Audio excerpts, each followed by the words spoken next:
आता आपल्या आवडत्या मालिकेचे संपूर्ण भाग मालिका प्रसारित झाल्यानंतर लगेचच पाहू शकता फक्त सन नेक्स्ट वर. भारतातील प्रेक्षकांसाठी मोफत सेवा. एक्सक्यूज मी, इथे निकिता कांबळे नावाची एक लहान मुलगी ऍडमिट झाली आहे ना? सई मॅडम. ताई, निकिता कशी आहे आता? डॉक्टरांनी सांगितलं की निकिताचं ऑपरेशन करावं लागेल.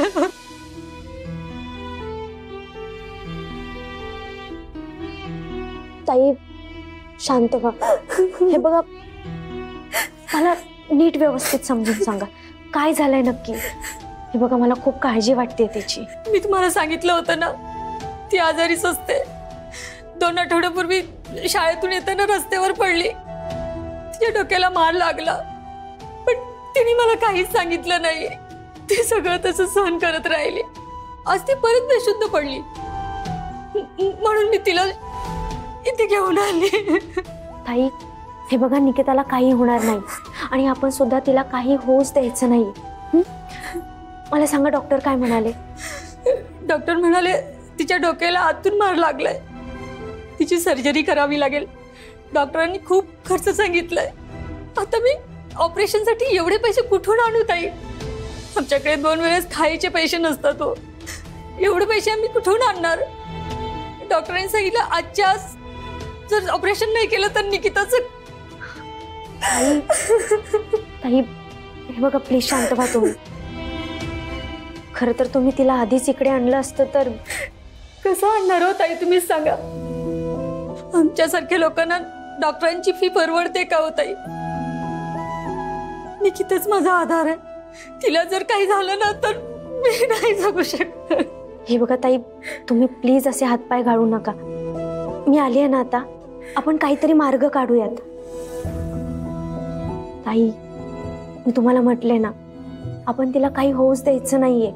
मलाही वाटते की तिला काही होऊ नये, ती लवकर बरी व्हावं. पण ताई, पैशांचा सोंग नाही आणता येतो.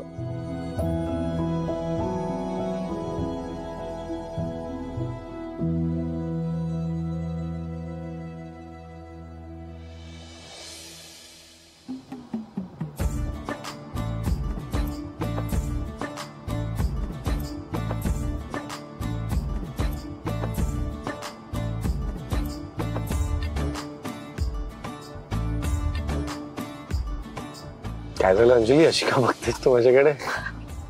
सॉरी, मी एकदम स्टेअरच करायला लागले. ओके, सॉरी वगैरे म्हणायची गरज नाहीये. पण तुझी काय एकदम तंद्रीच लागली होती का? ऍक्च्युली तुम्ही तसे हँडसमच दिसता, पण गाडी चालवताना तुम्ही आणखी हँडसम दिसता. आणि गाडी पण किती स्मूथली चालवता तुम्ही. तसा हा रस्ता बऱ्याच खड्ड्यांचा आहे, पण मला अजिबात खड्डे फील होत नाही. आता एकदम फुलांच्या गादीवर बसल्याचा फील येतोय. Thank you so much.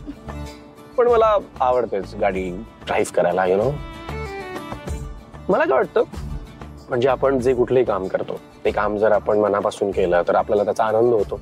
आणि मग आनंद झाला की तो आनंद आपल्या चेहऱ्यावर दिसतो. सो आय गेस तोच आनंद बघून तुला असं वाटतंय. किती छान बोलता तुम्ही. असं वाटतं ऐकतच राहावं तुमचं.